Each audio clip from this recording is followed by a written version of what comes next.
Почитувани граѓани, потикнувањето насилство, поделби и омраза немаат никаква врска ниту со државните интереси, ниту со интересите на граѓаните.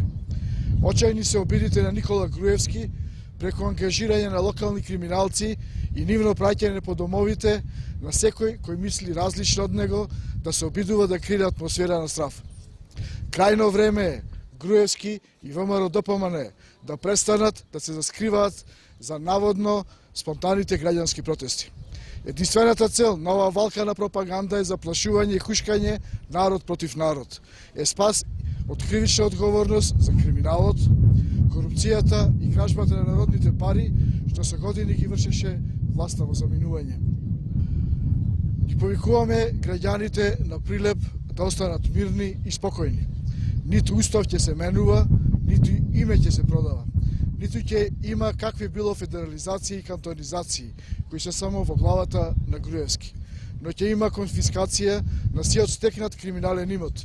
Ќе има и кривична одговорност и казни за злоделата и злоупотребите. Над 700.000 граѓани се изјаснија за промените и за концептот едно општество за сите. Демократските процеси се незапирлив процес. Ќе има нова, реформска и одговорна влада, која ќе обезбеди живот за сите граѓани, стабилност и просперитет на Република Македонија. Благодарам.